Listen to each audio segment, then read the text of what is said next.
Hey everybody, what is going on? We are back again. We are all back again, aren't we? Once again to hang out for a little bit.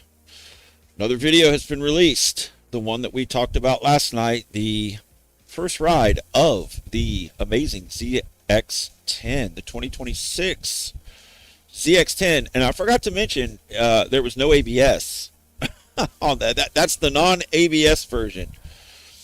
And when I was riding it, I did come to a stop quickly, like behind some traffic, just like I always do, and I could hear the back wheel going. It wasn't completely locked up, but I was getting to the point where it's like it was acting like its own ABS. I was doing it myself manually. Yeah, I mean, I come from a time when there was no rider aids at all. There was no ABS. There was no modes. You just got one mode that was like maximum everything. That was it. But the bikes were not as powerful then as they are today. So it's good to have modes. You get throttle by wire, you get lean sensitive ABS, you get traction control, wheelie control, mid corner slide control, acceleration support, brake support, active suspension. All of that stuff goes together these days, depending upon what bike you get. But I have returned the ZX10 to Rob. I did that a little while ago and dropped it back off to him. I spent all day. The bike was already really clean, but I spent some time today going through it and getting all of the little love bug remnants off of it from the country ride, all the nooks and crannies and everything. The bike's brand new. I mean, it's really clean and beautiful. And I wanted to give it back to Rob in pristine condition. And guess what happened? On the ride back over to his house, it was raining. I got rained on. So the bike wasn't that dirty when I showed up at his house, but it definitely needs to be cleaned again now. And then I sat there and I talked with Rob for a while and his amazing wife. And, just talked about random stuff. And then I ended up leaving and hoping that the rain had cleared out on the way home after I got back on the Ducati. And it was a deluge. It was an absolute downpour. And there was a shitload of traffic on the particular highway that I went down. And I just, in the middle of the rain with pulled up water, I just lane split the whole frickin' way. And then some of the tightest frickin' gaps. In the rain, on the paint, okay, there's paint, there's like a little white dash stripe. And then you got like the little crack in the road, like the seam in the road. So I'm going over the seam, and I'm going over the paint, and I'm going tick, tick, tick, tick, tick, tick, just hoping my handlebar, my lever guards don't scrape anybody. and some of the gaps are so small that a mirror of one, like an SUV, and a mirror of a truck, it almost creates like a tunnel because the mirrors are so close. So I have to go like down like this to go through them. In the middle of a downpour, and there's water like all over my freaking visor, and I can't hardly see shit. I don't like traffic. And I'm not going to sit in it. I don't care. I'm not going to sit in traffic. It could be a freaking tornado, and I'm not sitting in the freaking traffic. I'll ride right through that bitch. I'm used to that kind of wind speed.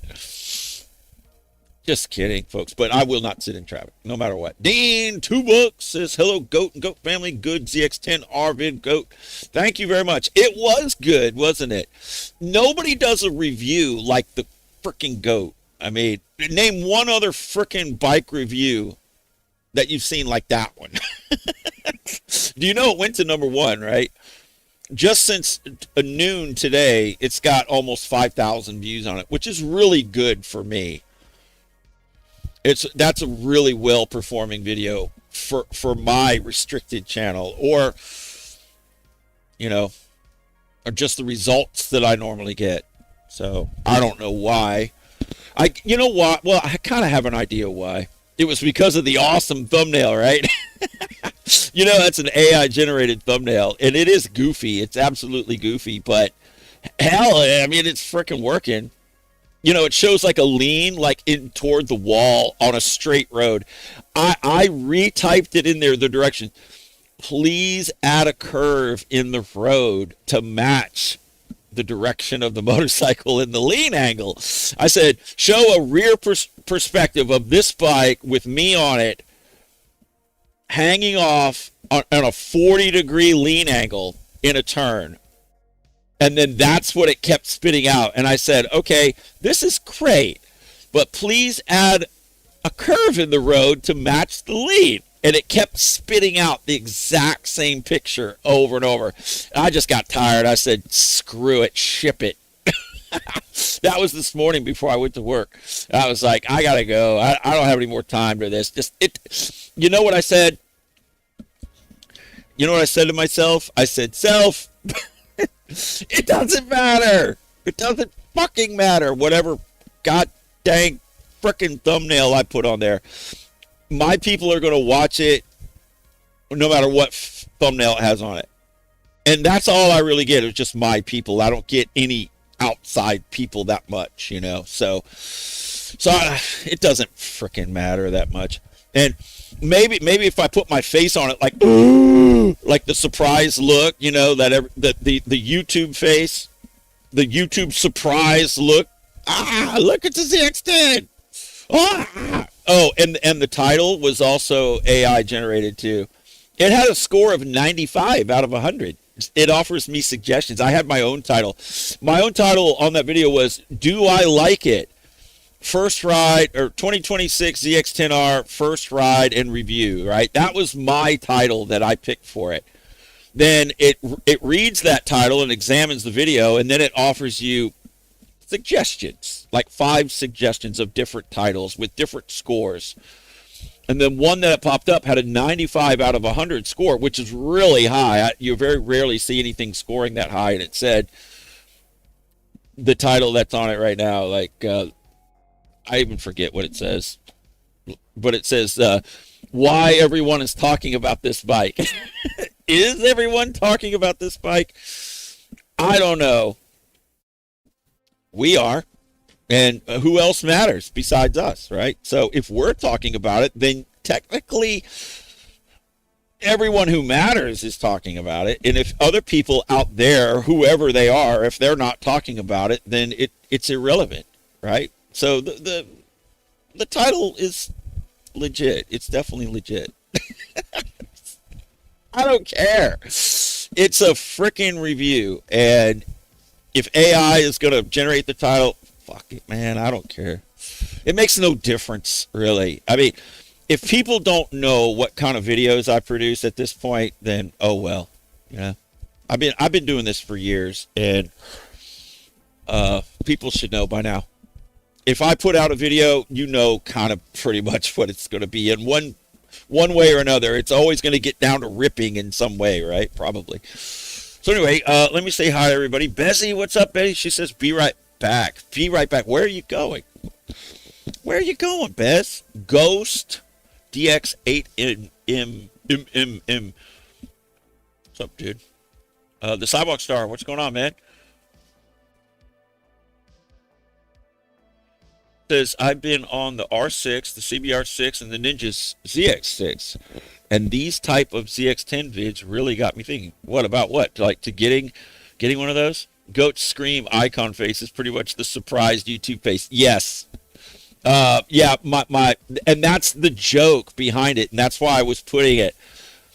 I mean, it's my logo anyway, but I was putting it on there to supplant the necessity of me putting my own surprised face on there like everyone else does. Ooh, it's so retarded. It really is. But, it's that psychological thing where humans will see a face. They'll look at a face quicker than they'll look at anything else, especially if it's like a hot chick or something, right? Oh, yeah. That works for sure. But if it's just you, then you have to do something to make people like look at your face, and you have to pretty much degrade yourself. You have to do the dance.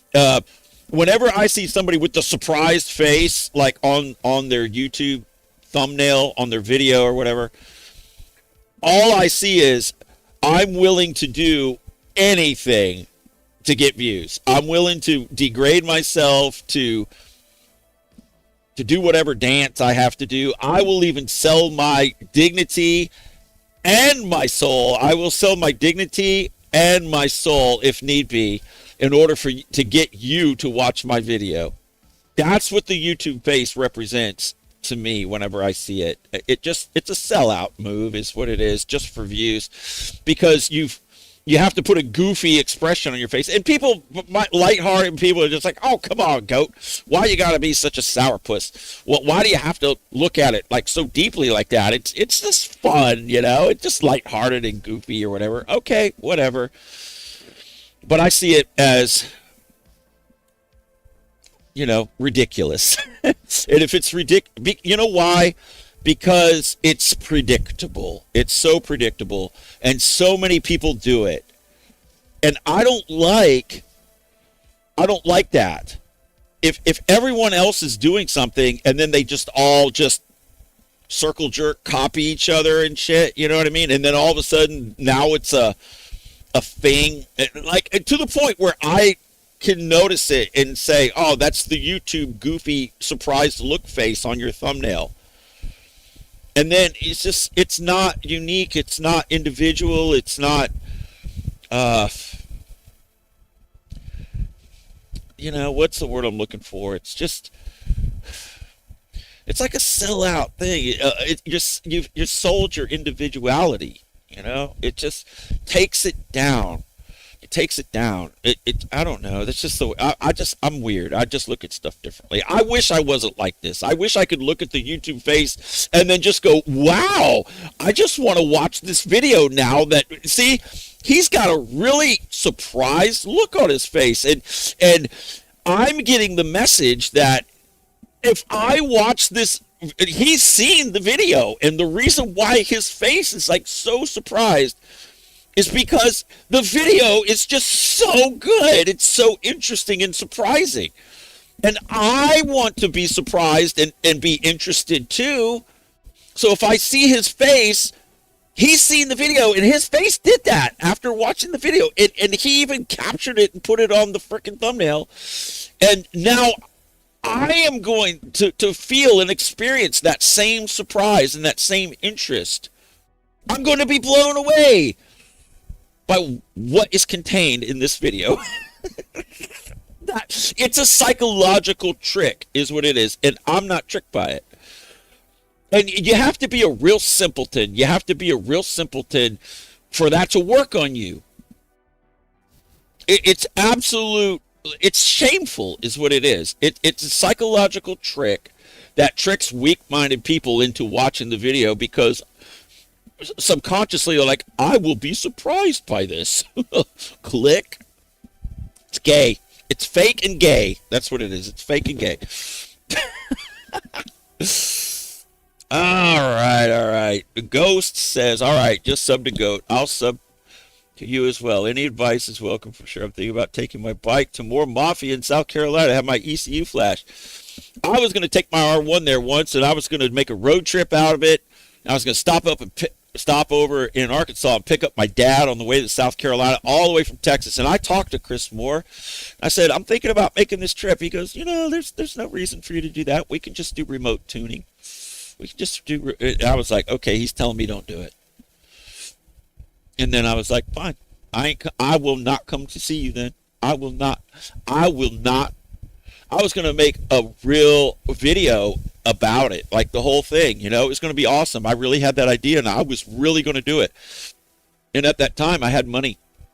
Because I just bought the R1. My channel was doing good. I was making a lot more money, like 4 or 5 times what I'm making now. That made a huge difference. And I was able to do cool stuff like that. But then whenever he said, don't come.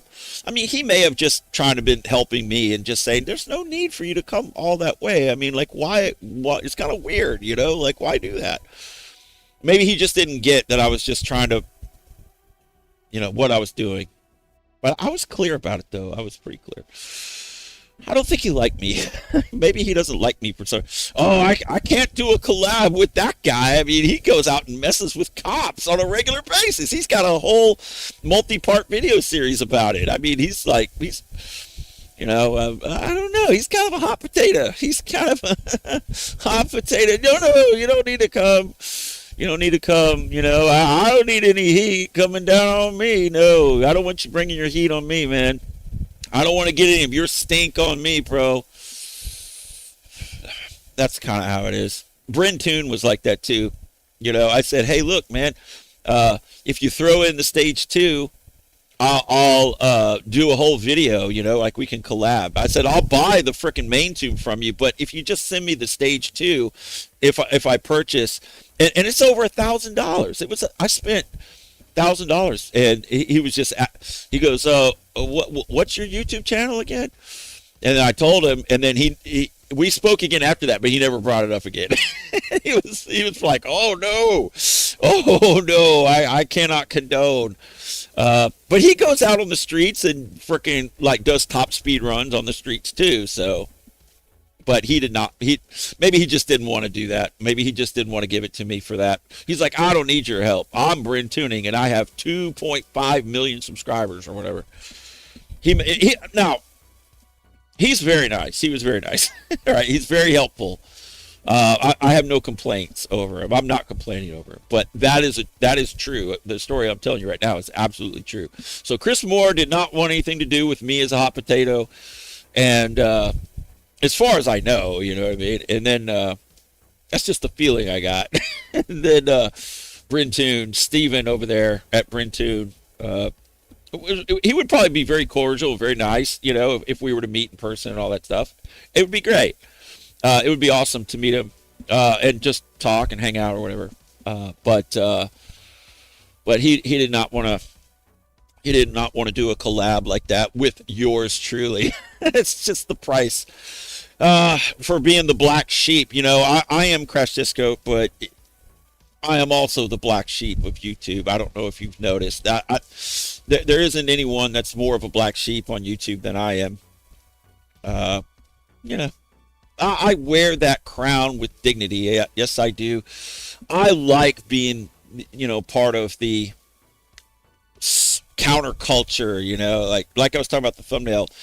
I don't want to be a part of what the establishment trendy stuff is doing. I've never been like that. I'd rather be down here with just my 30,000 subs. That's all I need.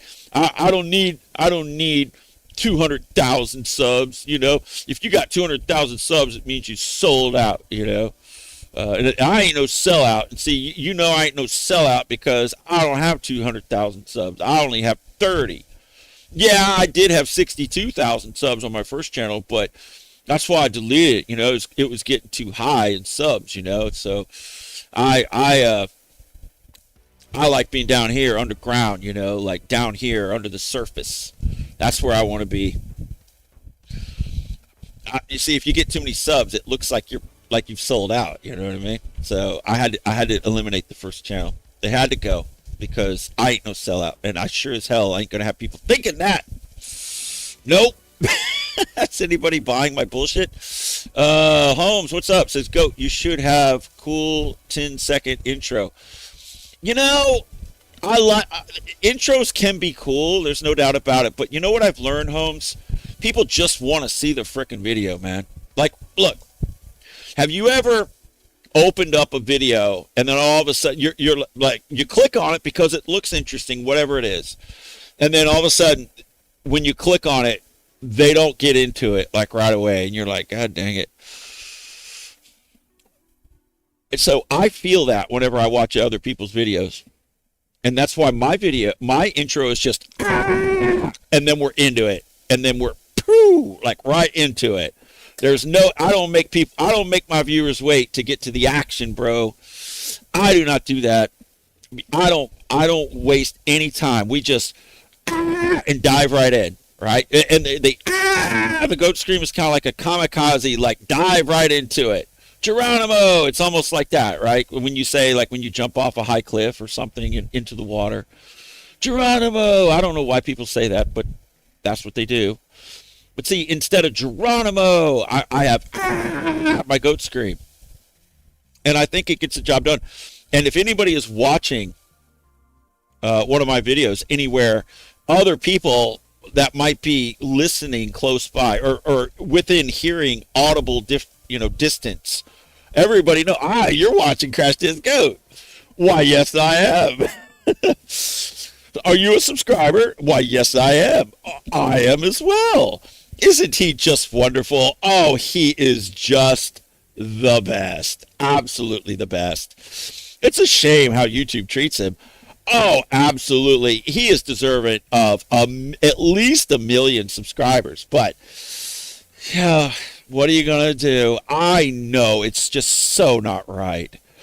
He is so good, and that last review he just did on that ZX10, it was just so fun and interesting like no other. He is just, they broke the mold when they made him, and that's his problem, I think. Oh, yes, I do. I know exactly what you're saying. You're saying he doesn't fit into any category, so it's hard for people to figure out, what's going on. That, it's not like anything else. So he's like a niche. He's like over here a niche. Yes, and that's what I love about it. Me too. It's so fantastic. Oh, man. It's just, you don't want to be like everyone else. You just don't want to be like everyone else. Absolutely. He is so good at that. He doesn't even he makes it look like he doesn't even have to try. Oh, I know. He's just fantastic. Did you see his latest video? Yes, I did. I have the bell selected. I selected the bell to get all, and I recommend that to everybody, and I share the videos whenever I can. I used to hype him, but they took away the hype on his videos. What's up with that? Oh, I know. They're just doing him so wrong. He doesn't deserve that. I just feel so sorry for him. I know, but he's strong though. He'll handle it. He's got a good solid group of people, watch his videos and go to his live stream and stuff, and they love and support him. So I think he'll be just fine. Oh, you know it. He's so strong. He just powers through it like it's nothing. So anyway, all right, I got to run. I'm going to watch the video now. Okay, and I will see. Nice meeting you. Nice meeting you. And that's how it happens whenever you watch a goat video in public, and the comes on because you didn't bring your like earbuds, so you're watching it like with the phone speaker just playing out into the open. And see, you'll meet other cool people, like that. And then you can have a conversation like that one out in the real world, So anyway, Contrast Beats. What's up, dude? $20. Thanks for the super chat. What's up, Goat? The police chase video with the Mission Impossible theme song in it was legendary. Keep being the black sheep or goat of YouTube. Well, thank you, buddy. I do appreciate it.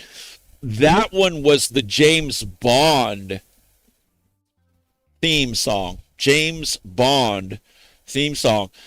That was the one coming out of Galveston where I was moto vlogging the police pursuit. And then I was following that moto cop for a while, and then I went around that van and then on the R6, and then I just took it up to 160 miles per hour just going around the cars and stuff. Then I went and hid at a hotel, and then they boo, boo. Like after a minute or so, I had already come off the highway and rode down one of the side streets and then kind of hid like at a hotel and just behind a bush. And I was just sitting there going, I hope they don't come over here. Because it's predictable to take the first exit, right? And I was thinking maybe they know that move, right? But they didn't. They just boo, boo, boo, boo. Like 3 of them just kept going down the highway. That was James Bond, man. James Bond. But like Mission Impossible. Yeah, I got what you mean. Thanks for the super chat. The good old days, folks. And do y'all remember, like, after the end of that video, I went and got gas, right? Well, there was so much more to it than what the video showed, but I went and got gas. And then after I was leaving, I was sitting at a light, and I was getting ready to turn to get onto the highway, and there was a car that kind of came over like into my space and kind of like wanted to be in front of me. I go, dang, pushy. And then at the end, once I got back into Houston, I started hauling ass again, and then I put Mission Past, like the video game, like whatever it is, Vice City or whatever it's called. Yeah, that was good stuff. That would be that. That was good stuff, my man. Oh boy. Yeah, you said, oops, got the song wrong. But yes, the Motocop added an interesting twist to it. Yeah, because I came up behind him, and then the other cars were back there, and it's like they were trying to do some like squeeze move on me. And I just, I don't like, if I was to be in that situation today, I would have just pulled over. No, I'm kidding. I would not have pulled over. I didn't even know if they were after me, but I was just, well, I don't see anybody else around, so I'm just gonna. I'll be leaving now. I'm just gonna go. If you don't mind, I'm just gonna excuse myself right now, and and then I would, if it was today, if I saw the motor car, I would just blast it right by. But it did make the video a little bit more interesting, didn't it? Because he was on that Harley, he was just, and he was doing like 100, and he was going around the cars and stuff. And I would have stayed behind him, but I kept seeing him like indicate that he was talking to somebody on his headset, and he was the same people as the ones that were behind me. He was the same. He was in the same group, if you know what I'm saying. And I knew that he was aware, and he was just saying, "Oh, I got him." He's afraid to pass me or whatever. But they did not know who they were dealing with. Oh no, they did not know who it was. Somebody that has been in that situation a lot. So there was no way they were going to win. Those poor cops, they didn't have a chance. There was no chance for them. Not in a million years. I'm just kidding. You never know what could happen. Thylacine, what's up, man? Chef, what's up, dude?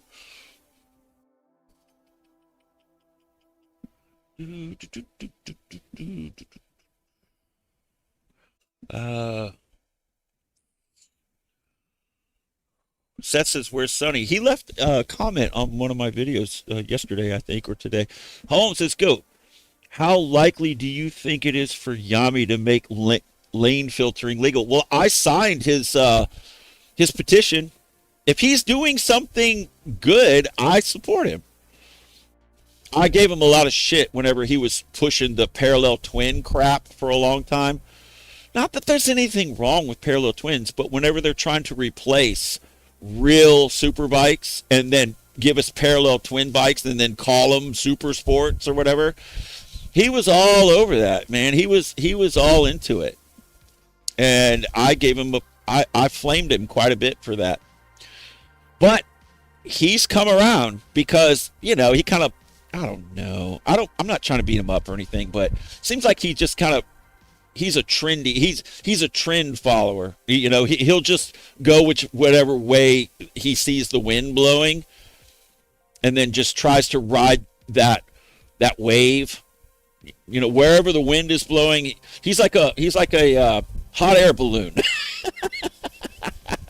He's like a big hot air balloon. That's what he is, and he's all full of hot air. So I couldn't resist, folks. I couldn't resist. Look, I wouldn't have any problem hanging out with Yami or whatever like that, right? As long as he's on the right path, I'm totally cool with him. And lately, I think he's been okay. He's been okay lately. And he says a lot of stuff I agree with. I mean, there's just common truths, no matter who you are, that are going to just, be undeniable.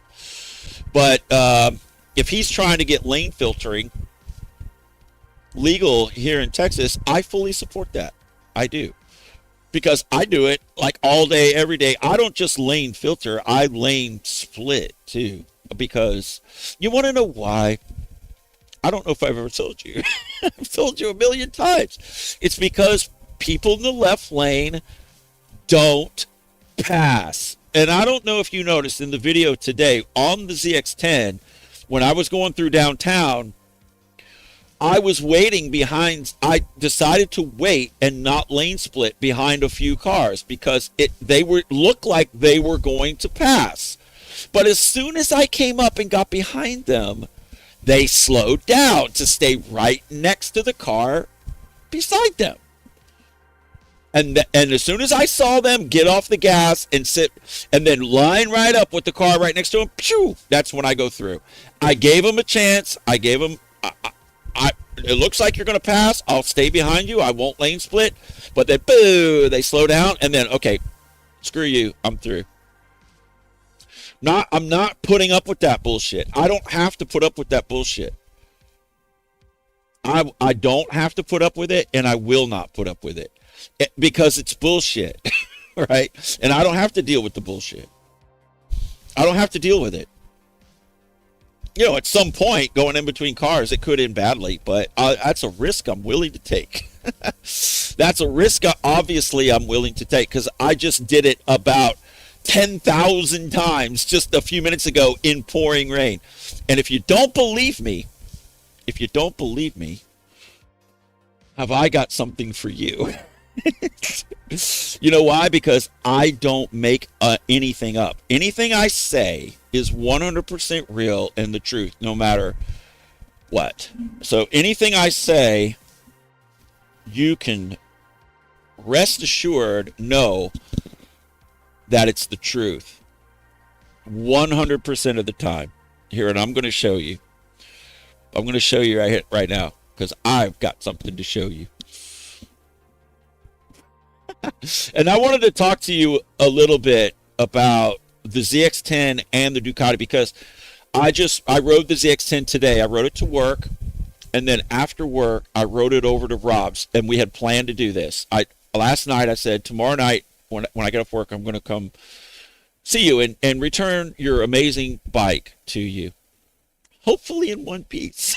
And clean, hopefully clean, but we got there in one piece, but we did not get there perfectly clean. The bike wasn't that bad, but wasn't as spotless as I hoped it would be.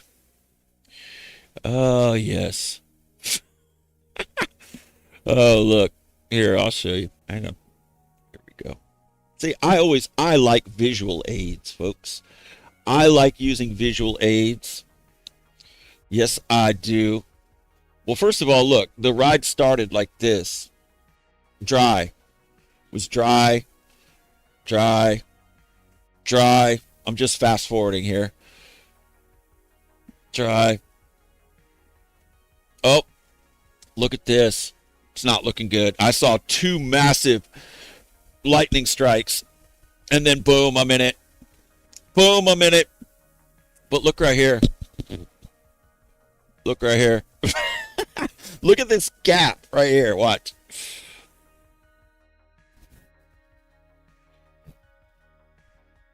Kind of opens up. Hang on. I gotta stop the freaking music.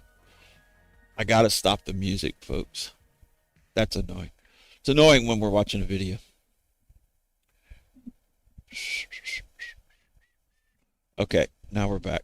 All right. The audio, look. See, the audio hasn't populated yet. See right here? You don't see the audio chart in the screen down here, which means it's not finished processing. But you can kind of, it takes a little while for it to process the audio. But there it is. We got some. It is pouring. Look, that gap was too small, so I thought, let me go around this freaking Cybertruck. It's freaking chaos out here on the freaking roads, folks. Look, and you can hear it, right? You can hear the freaking rain, and it's going clink, clink, clink, clink, clink, clink on my visor. And you can see the water splashing up from their tires.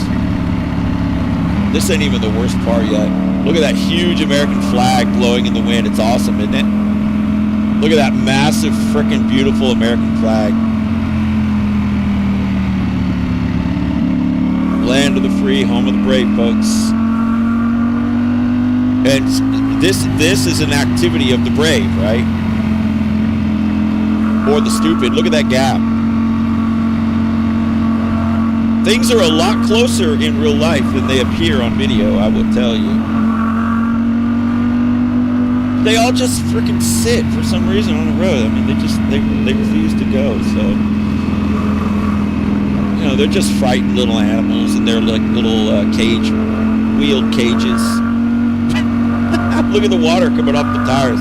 You can see it splashing up. Look at this gap right here. Look, let me stop right here. Look at this. Like, this person right here, what are they thinking? And the person in this lane too. Like, what are they thinking? Like, look at them. Like, what are they doing? Look at all of this space up here. Now, if I had my 360 cam, I could show you. I could look in this window as I'm going by, and I could show you who's in there. And they always look like this. Oh, they got this like they're like clinching the freaking. They're almost always it's the same. They got like a death grip on the freaking wheel, and they're like really close because their seat's like all the way up to where almost they could kiss the windshield or gnaw on the freaking steering wheel with their freaking teeth. And they're just scared as can be. And look at this is like how many 100 yards, more than 100 yards of gap here, right? Around 100 yards, I would say. That's easy 100 yards of gap. Now this guy came over. That's fine. Hey, if you can do it, then that's all right. You got time to do it, so no harm, no foul. Look at the gap right here. Look at it's like a freaking parking lot. Look on the paint in the center of the lane. And the crack is over here on this one. Look at this guy right here. Now, I'm not going fast or anything because I ain't trying to die. In case somebody does come over, I don't want to freaking be taken to the hospital. Look at this gap right here. Like, what is this? They're just lagging behind. Like tighten up, bitches. They won't do it. Look at this thing. Whatever the hell this is. So I'm going over here. Look at it. It's all open. There's nothing here. Why don't they go? It makes no sense. It makes no sense. Make it make sense. Look, there's another truck just like the other one we passed. I wonder if they know each other. And they're both in the left lane in those big trucks. Why? Because nobody gives a shit, folks. That's why I lane split. That's why I do it. I just don't want to sit behind these fools. Look at the gap. There's nobody here.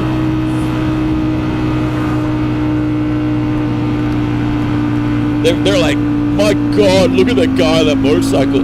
He has a death wish. He has a death wish. He must not care about his life at all.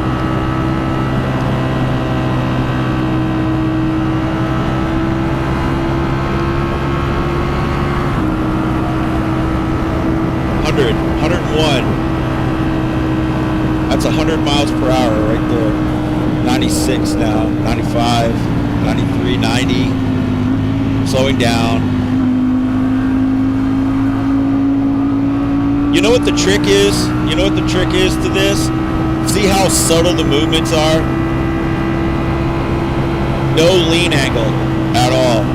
I'm perfectly straight up and down on all of the maneuvers. I don't put any lean angle in. See how like the road's kind of shiny? You don't want to put lean angle in because if you hydroplane while you're leaning, you're screwed. You're going to go down. That's how you see the people crash whenever it's wet because they lean in the freaking wet, in the wet. But now look, it's starting to get less shiny and notice my speed's going up. Less shiny, you can see the texture of the road more, which means there's less water on it. Still being careful, you can see I'm starting to add a little bit of lean now. Very slight lean, but not much. That was lean right there. You know why? Because I can see the texture of the road. You got to know how to read these things, folks, if you find yourself in this position. Or just go real slow and stay behind all the cars. Now it's switched from concrete to blacktop.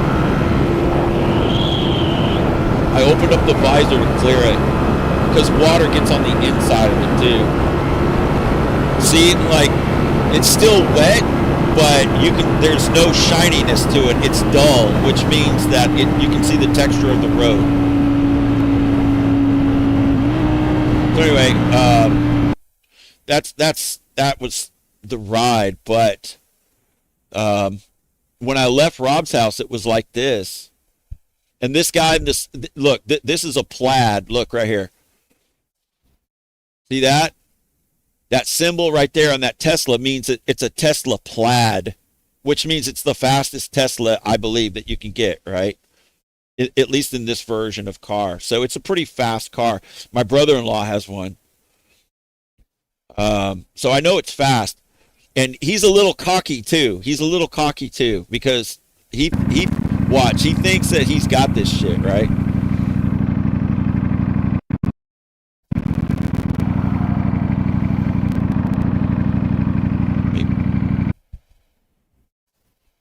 What? You can already see what's going to happen. Here we go. So, what did I say right here? Sorry, hang on. I think I was saying, just in case I ever want to make a video out of it, sometimes I'll say something, even if I don't plan on making it. Plaid. See, that's a plaid. But this is a V4S, so. But this is a V4S, so you ain't going to win, buddy. Nope. And I've seen people on YouTube, like, do pulls with these things, but this bike right here will leave this thing in the dust. It wouldn't even be funny. Look, see how he's pulling out? Check him out. Now the video's a little sketch because the audio hasn't fully uploaded yet, so it's a little bit laggy.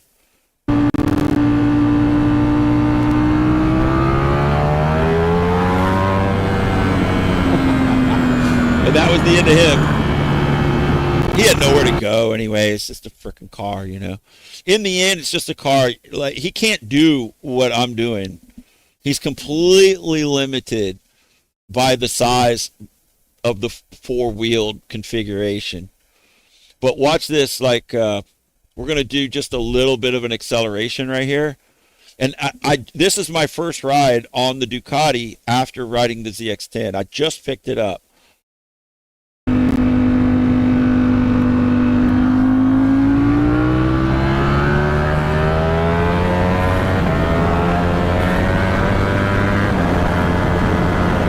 Do you hear how the motor just winds up like so fast?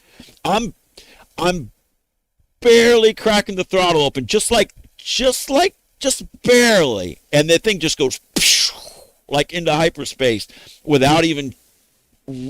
I'm not anywhere near full throttle. It's not even half throttle. It's just barely cracking it open, and it's pulling off like this.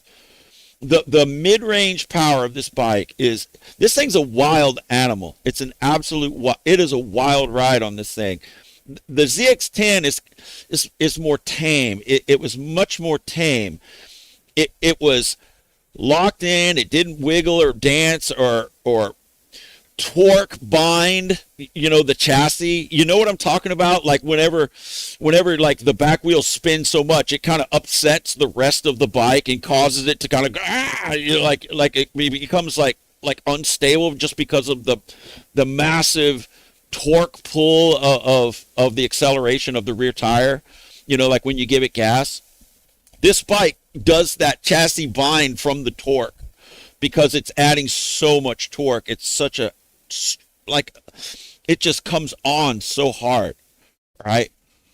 It's just, this thing's a wild animal. The Duck is more like a good tame, a good trained dog, right? Like say you have a dog that's well trained, but your dog is strong, it's fast, it's like home protection type dog, but he's very well disciplined and trained, and well behaved. That's like the ZX10. This thing right here is like some kind of wild animal that's not tamed at all.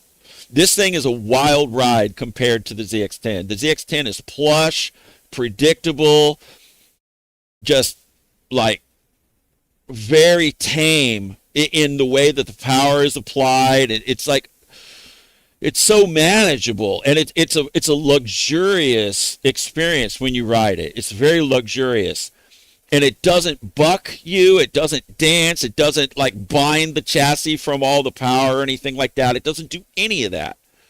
It's very, very confidence inspiring and willing to do what you want, but it's not going to like get wild on you. There's no wildness to it. This thing right here, this thing is like a freaking wild animal that you're riding on. You're riding on a wild animal by comparison. And it's just it's a night and day difference between the two bikes. I love them both. I love the characteristics of the ZX10. I wouldn't even mind owning one myself, especially for the price that he paid 14 grand for that bike.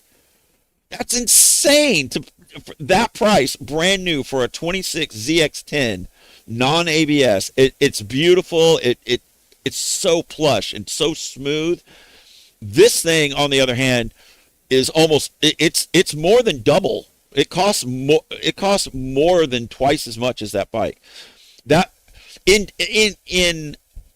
2022, okay, that's 4 years ago. Out the door was 33.6 for this bike. Rob's ZX10 was 14 and some change or whatever. Now, I don't know if that includes title, tax, and license. Title, tax, and license is probably on top of that. So if you're looking at like 17 out the door, maybe, I don't know, I'm just guessing on that. That's what I think. So you got 17, and so it's twice as much for this bike. Is it twice as good? I don't know. I really like this one. I like it more than the ZX10 by far. It's totally different, but that's no shame on the ZX10. The ZX10 is awesome. It's just that this thing right here, if you're up for it, if you are really up for it, this thing is like riding a wild animal. It is so different. It moves all over the place. It's just the way it feels and everything. It's not tame at all. The way it sounds and just the way it feels, the visceral feel to it. And then whenever you crack that throttle, it's just like, phew. And I've had this thing for 4 years, and I am still blown away by this thing. You see how I ride it. I'm no stranger to pushing this thing to its limits, and it still blows me away after 4 years of riding it.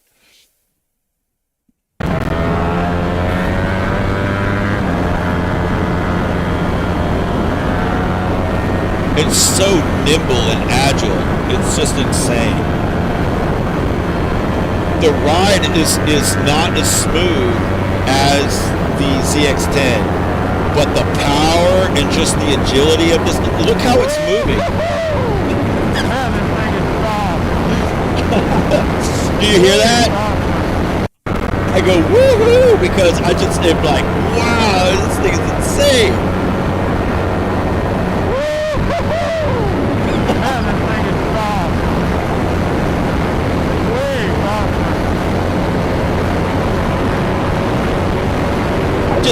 It feels so good. I don't normally go this fast down the highway on it.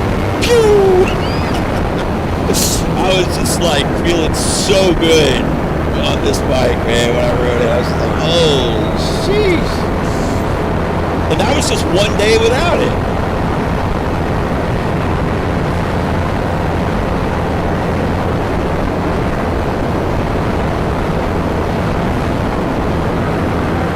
I'll load up the ZX10 because I'll show you the ride on the ZX10 too.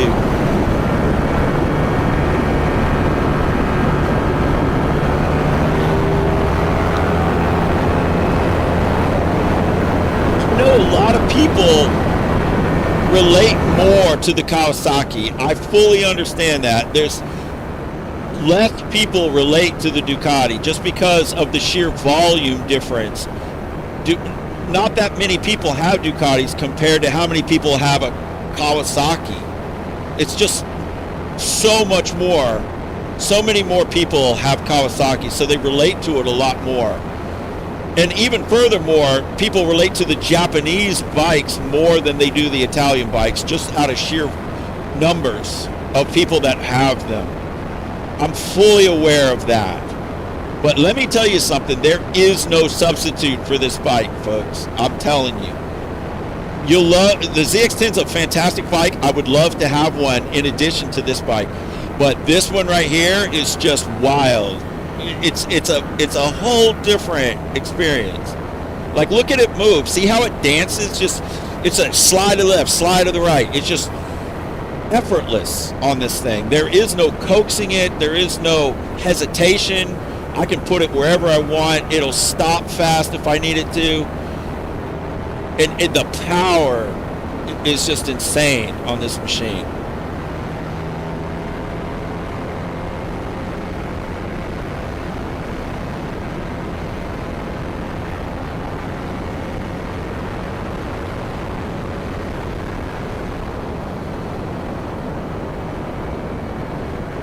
All right, let me come back to you guys, and then I'm going to load up the ZX-10, and then you can hear the difference and see the difference. One sec. I think this one would probably be good. Let's see what we got. Oh yeah. Well, I'll put this one on too, because I want to show you the rain as well on the ZX-10. I don't push Rob's bike the same way I push mine though either. But I wasn't afraid to open it up, and he even said, "What are you waiting for, man? Like, open her up, right? Give her the beads." But you know, it is not my bike, so I always keep that in mind. I always keep that in mind whenever, if I'm riding someone else's bike, I always try to respect that bike and make sure nothing bad happens to it or whatever, while still just riding it.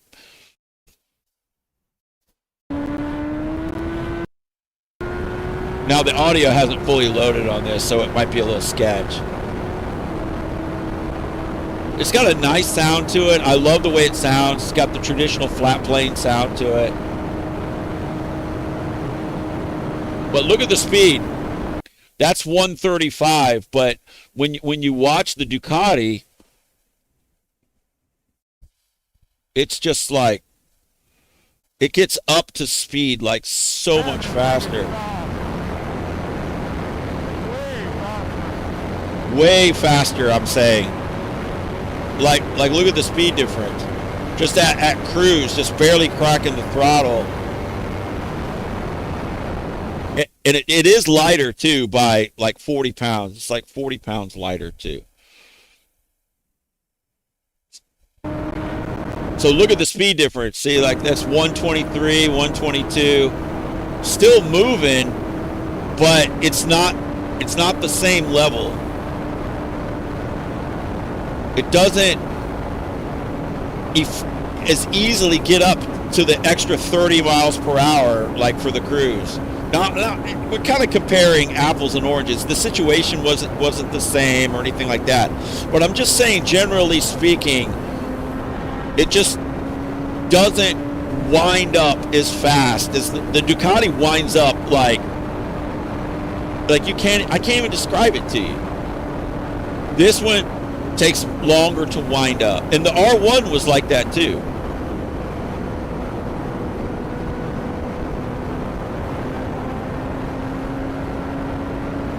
Look, you can see the rain clouds right here, and I know rain's coming, but I'm going over here, and you see over here it's like sunshine, right? So I'm thinking, okay, I'm not going this way because I'm going to go up here and make a right. And I'm thinking I'm going to miss the rain. Still moving here, right? But look at the speed. That's 121, 120. That's where this bike feels a little bit more comfortable around that, you know, for like super cruise of around 120, 130. But the Duck Super Cruise, easy, just, where it feels natural, can be, much higher than that by about 30 miles per hour.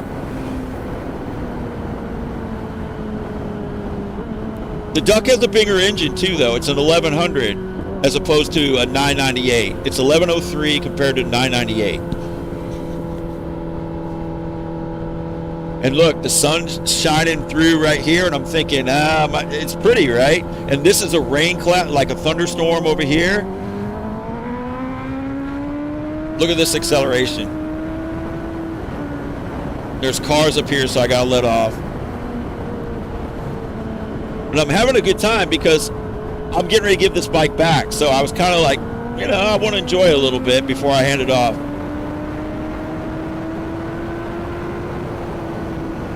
It just doesn't have the same acceleration that the Duck has.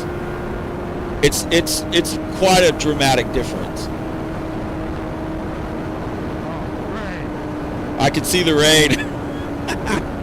Oh, great. Look. See it? That's what I can see. But it's hard to see on video. Fucking rain. Oh man, I just cleaned this bike.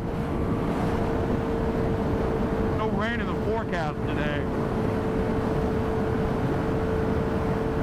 I don't know how this bike behaves in the rain. First time in the rain on that bike, so I don't know what it's going to do, so I got to just really take it easy. The last thing I need is right... This is awesome. This Man, is awesome. Everything going wrong tonight. I had to work late.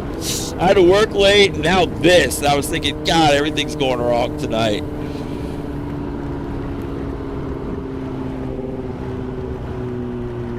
No ABS. The video starts to like sketch out. It gets laggy. It's still processing the audio file. That's why it's sketchy like this.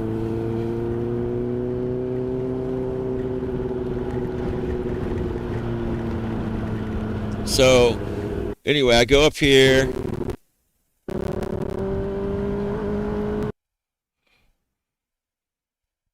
This is the road. See that bridge up there? That's the road. I guess I could have stayed on the highway and taken that bridge, but I wasn't sure. I'd never come this way.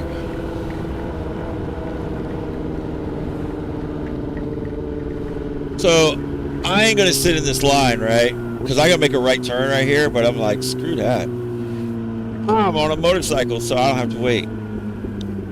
That's right. Bike pass. I have bike pass. Excuse me, I have bike pass. Later, suckers. You know why they're all sitting there? Let me back up. Let me just point this out. Do you want to know why they're all sitting there? Look. Look at this. The reason why all of these people are sitting here is because this person right here is going straight. Now, according to this right here, that's true. You can turn or you can go straight. And so they're not doing anything wrong. But you see, when you're in a car, you are controlled by this right here. You are controlled by this. But see, since I have bike pass, I am not controlled by that. And this is what I'm talking about. This is one of the reasons why I like to ride so much, even if I get caught in the rain. Bike pass, it's brilliant. It's absolutely brilliant. If you're good on a bike, if you got real skill and you're confident, you know what you're doing, you can move through a very busy town like this one, the fourth largest city in the United States, with tons of millions of people. This is the best way to fly right here with bike pass.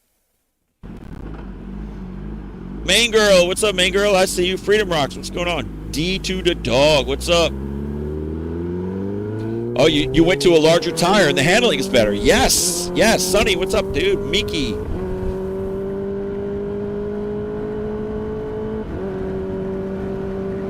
So, look, it's a heavy downpour.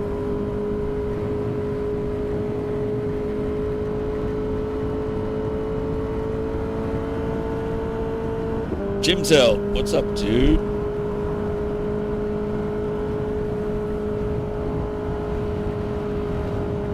So I ain't taking any hard and fast turns right now, but this is the route right here that I was running down during the other video that I released today. But look, even though it's wet, you can still see the texture of the road through the water. And that's a good sign. See, concrete's really good for that. If the road's not completely shiny, then, you know, you're going to get some decent traction because you don't have to worry about hydroplaning. That doesn't mean you won't hit a puddle, though. You could think you're golden, and then you can hit a puddle, but it's starting to dry, look.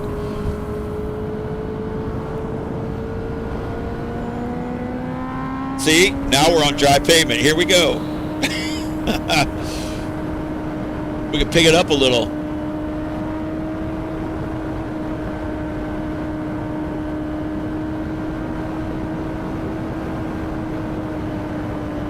Look at that massive storm directly ahead. It's cool looking though, isn't it? Look at those clouds with that sunset. It's awesome, isn't it? That's a big Texas sky. That's how it is around here.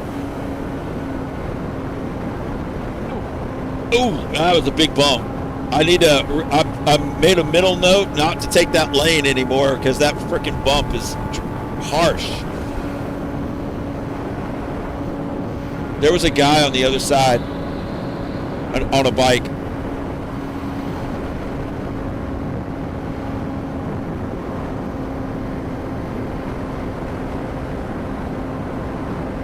We're gonna pick it up a little bit up here.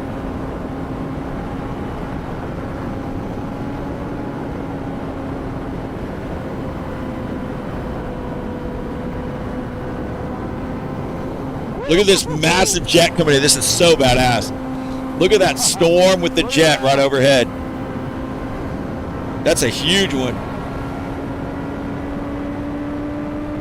Here, let me back up and we'll look at it. That's a killer shot right there. And if I had my 360 cameras, it would be even cooler. Look at this thing. Freaking huge jet coming in with the storm right behind it. That's badass, isn't it?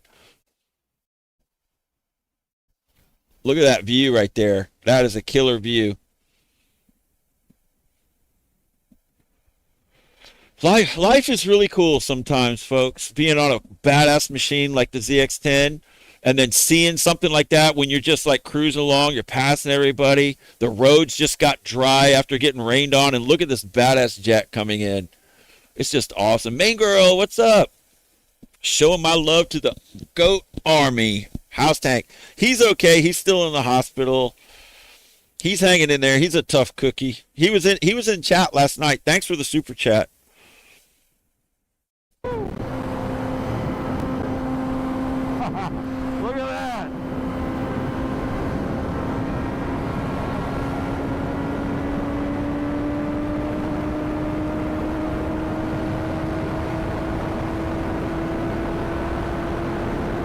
We're going to take this turn. I can't remember. 140. Slowing down. There's some cars there, so you never know if they're going to come over into your lane, so you want to be ready for that. See, I was taking this turn at I don't remember what it was. I think there was traffic in these turns in the other video too. Not pushing it real hard. Just having a nice spirited ride. Just enjoying it. But do you hear how it sounds? It sounds so smooth and precise, and the ride is real smooth, and there's no real vibration in the bars or anything or in the seat. I mean, you feel the motor, but it's just so smooth. It's so nice. It's very plush. It's luxurious. It's very luxurious. The balance in the motor and everything is just so spot on. Very confidence inspiring.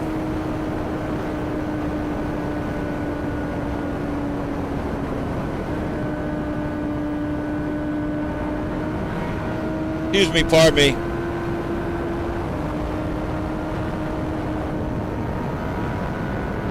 Nice little turn here. Not pushing real hard. Get some decent lean. Oh, look. Let's look at something here real quick. Let me see if I can zoom in.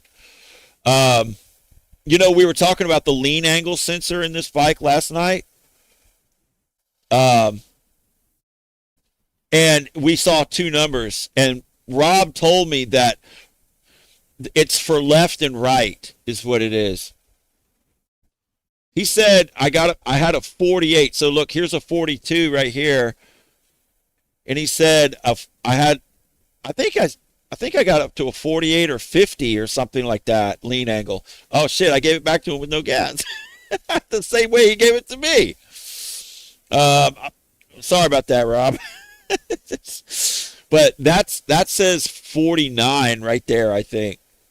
So I did a 49 degree lean angle, and there's 42 on the left. So it says left and right. See, I can see that now. LR. So I think that's a 49 right there, if I'm not mistaken.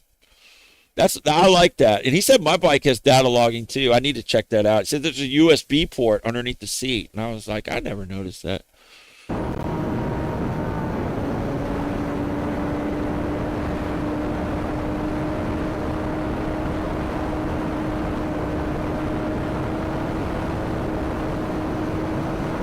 Those cars are probably doing 80, you know. I'd say that's what they're doing.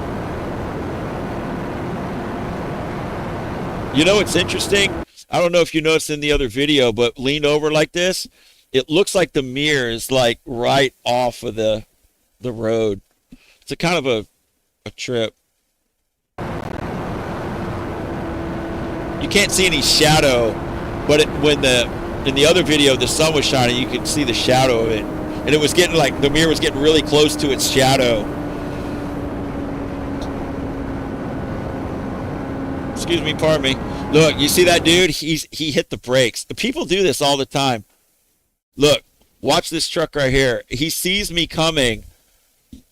I assume he sees me coming. Why else would he hit the brakes, right? Because people do this all the time. Watch, he'll get scared. He or she or whatever. See that? Look. Oh my God, it's a motorcycle. I'm going to hit my brakes.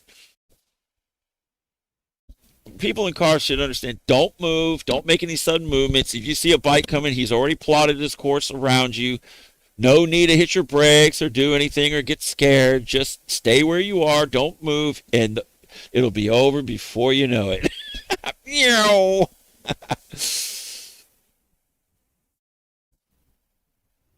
That's an interesting phenomenon that I see all the time. People hit their brakes when you come up behind them.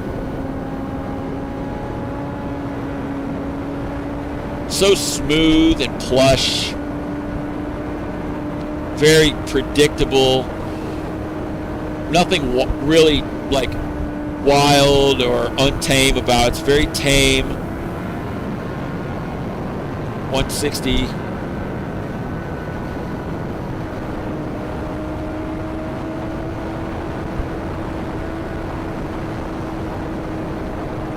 This turn has a big whoop on the other side of it.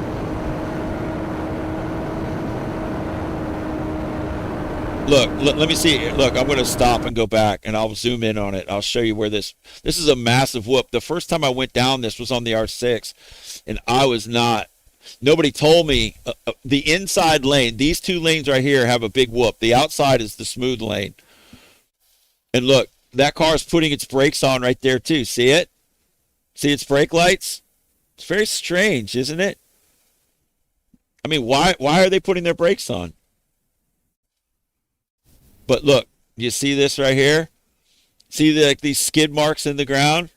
And then you see like that grease spot. Anytime you see grease spots like that, it's because there's a dip in the road. Doesn't look like much on camera, but in real life it is. And then there's like some road repair patch that's right up here too. I don't know.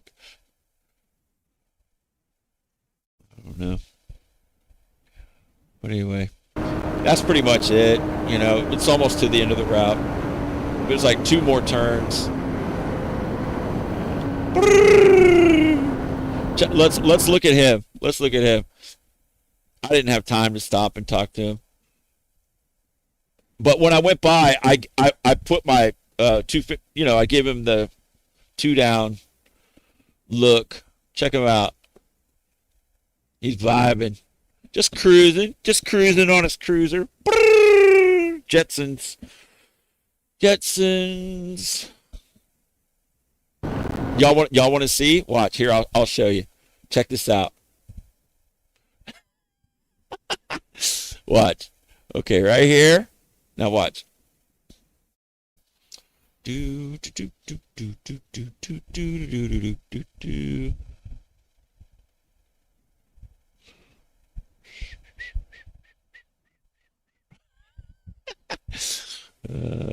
All right, hang on. We are almost there.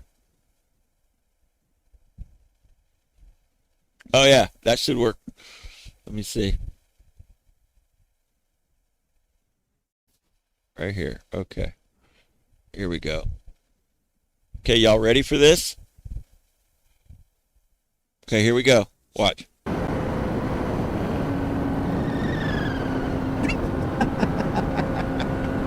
Oh, it's classic. Excuse me, pardon me. I got to turn. And I ain't gonna let you fools stop me. But there's cars up there, so you don't want to come in too hot.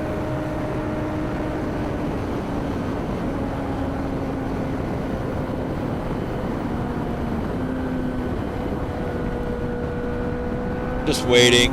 Okay. See, they pass. If they're passing, I'll wait. If they just sit side by side, screw them. Like you're not supposed to do that. If you sit side by side, I'm gonna pass you. This person got over, which is nice. Thank you. Big hump right there. When you go in 90, though, you don't hardly feel it. When you're doing 190, you feel it.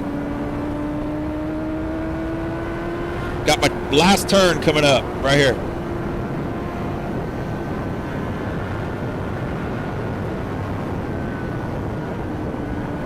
And it's got a lot of bumps in that turn, too. All right, there you go. But oh, okay, look, just real quick. Watch this. So y'all see what that bike was like. Now watch this one. It's totally different. Oh, my bad, my bad, my bad. Here we go.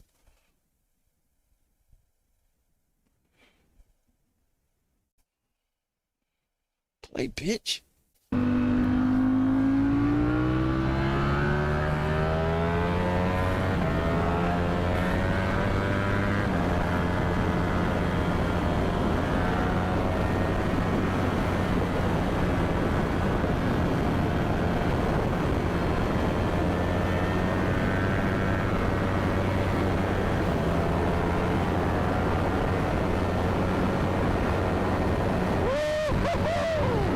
Man, this thing is soft.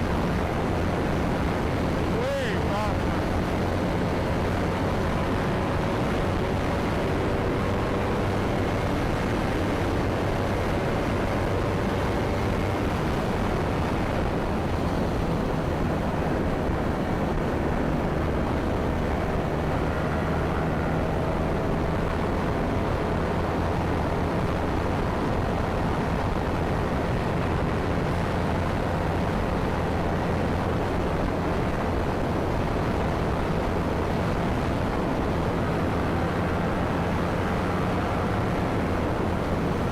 See, it's a whole different thing between the two bikes. They got two completely different personalities. So anyway, that's what I wanted to share with you guys. Just the that was just a little while ago. That was just a couple hours ago. Um, Dropping the bike off and then picking up mine and then just making it home. And I love my duck. I really do. And I wish, look, I don't know what I wish. I don't necessarily wish this. Okay, I was going to say I wish more people could experience the Ducati, and then they would know. But I really don't wish that. I don't wish that at all. I wish for people to have whatever they want. But how do you look? I never had a Ducati before. This is my only one. Now this is like the best, one of the best ones you can get, right? I started out with a Ducati like one of the top tier bikes that you can get. I was very fortunate to get it. I can't even afford this bike. I can't even afford it. But the circumstances worked out where I was able to. Okay, it was very unusual for me to be able to spend so much money on a bike like this. I can afford it. I mean, kind of joking when I say that. Of course I can afford it, but it's the circumstances had to align perfectly for me to get this. Otherwise, I would have bought something cheaper, something different. And then it was so close because I had picked out an R1M that I was buying. I already put money down on it. It was in the same dealership. And then I thought to myself, right at the last second, I was like, I already have an R1. And I just looked over at the Ducati and I was like, what about that? And he goes, what do you mean? I said, that bike right over there. He goes, oh, that's the Duck, man. That's a V4S. I was like, yeah. Can we go look at it? And he goes, oh yeah, absolutely. And I looked at it, I walked around, I said, am I allowed to take the money off of that one, put it on this one? He goes, what, are you serious? I said, yeah, can I buy it? I mean, is that all right? He goes, yeah, that's quite an upgrade. And I was like, I didn't know what he meant. I was just thinking, okay, because it costs more or whatever, right? And I was thinking, okay, yeah, so can we do it? He goes, absolutely. I said, okay, let's do it. And that's how I got the Duck. It was kind of on a whim. It was just a last minute, whoop, switch. And the rest is history. It really is. It's just, I never imagined. I didn't even know. And so all the people that's watched the video today about the ZX10, and it's a fantastic bike. All the people that love the ZX10 are interested in the ZX10. If you were to buy that bike, you would absolutely love it. I love it. Even after having the Ducati, when I rode the ZX10, there wasn't a single flaw. Like I was just talking to Rob about that. I said, if I was to point out a flaw with this bike, I can't do it. There isn't a single flaw with this bike. I absolutely love this bike. And I wouldn't mind owning one myself, especially for the price. You cannot beat it. And then he pointed out like the wheels. He doesn't really like the wheels too much because it's just the 3-blade wheels. And yeah, that's true. But with all the sprocket and the swing arm and the front brake rotors, you don't even notice it. You don't even really see it that much. But I'm with you. I mean, the 3-bladed wheels, that's kind of like from the time gone by, from the 90s. It's like something from the 90s. And the multi-spoke wheels are nicer, like on his BMW or whatever. The wheels on the BMW are much nicer than the ones on, but it costs a lot more too. The forged wheels on the Beamer are much prettier to look at, and they're lighter and all this. They're better wheels. The cast wheels are heavier, and these 3-bladed wheels, they're not the prettiest wheel. But honestly, whenever I was looking at the bike, when I would just step back and I was just looking at all the lines of the bike and just getting to know it visually while I had it. And I remember riding with Rob and just watching him ride it. But, when you're riding, you don't get really that much chance to look at when somebody else is riding it because you're doing your own riding. So whenever I had it in my possession over the past 36 hours or however long it's been, I just really took it all in. And whenever I was looking at that bike, the wheels did not jump out at me at all as a problem. Now, do I prefer the 3-bladed wheels? I think a lot of people are commenting that they don't like the 3-bladed wheels because of these reasons, because it looks like something from, they look cheap to people, right? But honestly, whenever I was doing the review on the bike and I was sitting there talking to you guys and just talking about the bike and stuff, I didn't even notice it. Honestly, it didn't even jump out at me. But if you were to say, hey, what do you think about the wheels? Do you like the 3-blade? I'd be like, it's not my favorite. It's not my favorite. But is that a flaw of the bike? No, it would definitely not be categorized as a flaw. So what do I mean by a flaw? Like just something that's completely unacceptable, like a deal breaker of some kind. A deal breaker to where I will absolutely not buy this bike because of this, whatever it is. That would be what I would classify as some kind of a flaw, or something that where you could still ride the bike, but it really kind of sours the experience in some way. Something that really sticks out as something that really takes away from the enjoyment of riding the machine. And this bike had none of that. This bike, every single aspect of this bike, I enjoyed. But when you compare it to the Ducati, it ain't no duck. It's just not. It's not as light on its feet. It is heavier. But honestly, whenever I was riding that bike and moving it around, I did not think of it as a heavy bike. I did not get the impression that it was carrying an extra 40 pounds on it or whatever it is. When I was riding it, I was not thinking, God, this thing is heavy. I did not think that at all, even after riding the Ducati. It was just a different experience that still did everything I wanted it to do. It was able to go pew, pew, pew, around the cars too. And I was not expecting it to be that good whenever I picked it up and started riding it. I didn't expect that. I didn't expect it. I didn't imagine that my expectations would be exceeded. It exceeded my expectations. It really did. And in all fairness, I did not wrap it out to redline either. I never really felt like I needed to do that.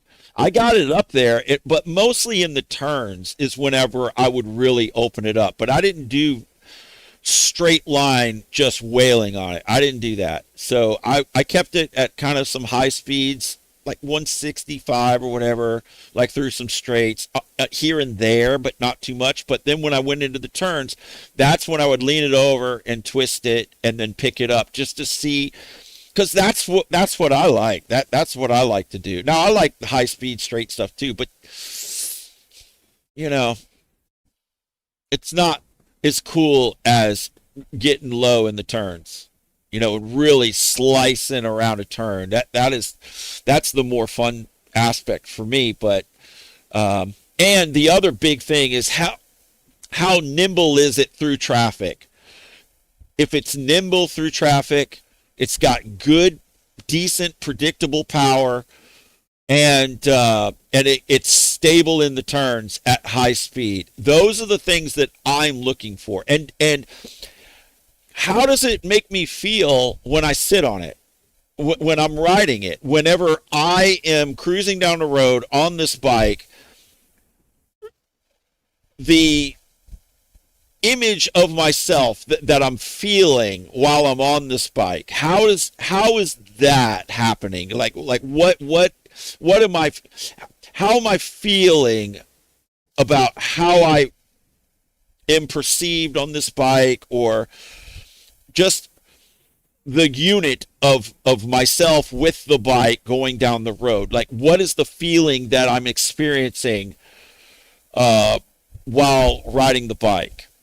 And I felt really good about the bike. But I've said this before. One of the things that I look for in motorcycles is how aggressive they are. This bike was much less aggressive than the Duck. The pegs were lower and further forward, like the rear sets were lower and further forward than the Ducks. The Ducks are higher and further back. And then that puts you, and then the bars are further forward too, more so than the ZX10. The ZX10 has a more comfortable, as you would say, riding position, and the seat's really plush and cushiony and everything. So it's so comfortable when you're on it. You're not leaned over as far, and your legs are not as back and up as they are on the Duck. And then the other thing is the seat height is much lower. It's much lower on this bike by at least an inch or two. I would say it's probably close to 2 inches probably difference in seat height. This bike sits about 2 inches lower than the Duck, which is dramatic. It's a huge difference. The tail on the Duck is really high. So the front of the Duck is like low and the tail's high. It has that super aggressive stance to it. This bike, when you're riding it, it feels like it's not super low in the front and it's definitely lower in the back. So it's a much more compact and lower in the back feel than what I'm used to. I like a higher tail. I like the tail to be up and aggressive, like a real purpose-built race bike. That's one of the characteristics of race bikes that you'll see. The tails are really high. Like on the R6, the tail's like really high. And the bike itself is high. The R6 sat higher than the R1 did, for example. When I got the R1 after riding the R6 for a couple of years, when I get the R1, it was like dropped by comparison. It felt much lower than the R6 did. But then when I got the Ducati and the R6 were more closely related with higher tail. See, the tail on the R1 was low like the ZX10 too. It's really a whole different sensation. Now, the tail on the Ducati is just like, it's like way up there. And when Rob was, he tried to throw a leg over the bike, but I have that little camera mount back there too, and he said his leg got caught on the tail cam mount, because you got to really lift your leg. Even without that there, it's way higher than the other bikes, and so it's just a very different machine. They're two very different machines with very different personalities. And the feel that you have existing on one or the other is very different. It's like a whole different. If you feel like a different person almost. You know what, you take on the characteristics of whatever bike that you're riding. You as an individual meld and become one with whatever that bike is. And then if you switch onto a different bike, then you kind of meld and become one with that bike. And that's for lack of a better description, that's how I was feeling between the two different bikes. And one bike can do things in a certain way and the other bike does things in a different way. And the thing to remember is whenever you're used to one bike and then you switch to another one, there's going to be a little bit of time that it takes in order for you to transition fully and become fully adapted to that different machine. Because when you first come off of one bike and you switch to the other bike, you're going to be thinking about how the other bike performed and then comparing it. You can't help it. You just have things that you're used to and you know what to expect from one machine, and you're totally adapted and used to that performance capability package, let's say. Whatever your arsenal is with that bike, like how nimble it is and how quick it stops, or just the way it feels when you're moving it, moving around on it, manipulating the bike as you're riding it, just the basic personality, you adapt to that. And then whenever you get off of that, then you switch on the other bike, then you notice the differences. You can't help but notice the differences. And through that noticing is how you learn that the new characteristics and the new personality and the performance package of that bike. Meaning whatever its performance capabilities are, and where it's better or lacking or how it's different. And then the more you ride it and not ride the other machine, you as a person, as a rider, will become more like becoming one with that machine through familiarity and having been through different scenarios on the bike, like a high-speed turn or riding through traffic or coming to an abrupt stop, for example, because when you first ride that machine, you haven't done any of those things on that machine, so you don't know what to expect. So you don't want to get out over your skis, so to speak, by coming off of one bike and immediately thinking that that bike will be able to do what the other bike did, because it may not. It may be perfectly well behaved, and then all of a sudden something that you didn't expect upsets the bike. And then if you're traveling too fast, or if you got too much lean angle, or you wait too long to come to a stop because you thought the stopping power was different, you have to ease into it just a little bit. And then and you're basically, what you're doing by riding it for a little bit, and you're kind of probing it. You're probing its capabilities, and by stepping out a little bit and pushing it here and there, and then you're just getting to know it. And then after a while, after you ride it for a little bit, and the longer time you spend with that bike, the more familiar with its performance capabilities, then you know what you have as options available to you. And then once you have all of that understood, through becoming 100% familiar with it in various scenarios and situations, that's when you can really, really open it up and push it to its limits. But you can't step out that far when you first start riding the bike. So the bike can do more than what I did with it. But for the first ride, basically, on that bike, and to be able to do what I did with it and feel confident to where it wasn't going to buck me off if I'm cranked over in a turn and we hit some whoops or something, that's phenomenal. And that's why I say it. I couldn't find a flaw in the bike. There was no flaw in it. There wasn't anything that made me feel like this bike totally can't do something that I want it to do. There was a situation, though, and I mentioned this to you before, when I normally, like, say I'm cruising down the highway at a high rate of speed, and then I can see traffic kind of stopped in the highway. You know how it is, like the backside of a long line of traffic, because all the traffic's moving, then everybody sees it up ahead, and you start slowing down or whatever. And then on the duck, I just run right up to the back of it. I'm like, dah, dah, dah, and everybody's, and it's like whoosh, it like comes up, and like you come out of hyperspace and then stop, right? And the duck is just fine, because I'm totally familiar with it, so I can do that. I did that yesterday.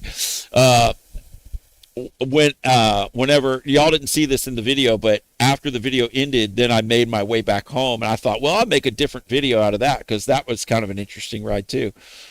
I probably won't, though, but I did that same maneuver where I came up on stop traffic, like out of hyperspace on that bike, and the tires started going because and I was like, oh, that's right, this bike doesn't have ABS. It's the non-ABS version, which there's nothing wrong with that. It's just and I noticed whenever I downshifted one time, the back wheel kind of lost traction a little bit through a downshift. And the last bike that did that was Tank's CBR 600, because it doesn't have a slipper clutch, I don't think. Because I remember downshifting on that thing, and just by downshifting and letting the clutch out, it would lock up the rear wheel. I mean, it wasn't completely locked up, but it was skidding a little bit just from the downshift. So that's something. If your bike doesn't have a slipper clutch, then you can downshift and skid the back wheel.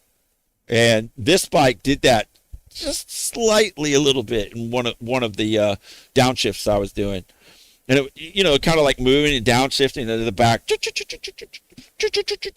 like that. It's just getting to know it. That's all it is. It just, I mean, there was no squirreliness to it. There was no like close call. It wasn't anything like that. It was just like, oh yeah, yeah. I remember Rob saying this has no ABS on it, but I don't ride, depending on ABS anyway. But it just did little different quirks that are different about it that you got to get used to. So anyway, are y'all tired of hearing me rant about this? Roller says, howdy, goat. What's up, dude? How are you? Sonny says, me and Test would be family. He calls me Test for some reason. Because he doesn't want to be like everyone else and call me by my name, which is Goat. I'm a motherfucking goat.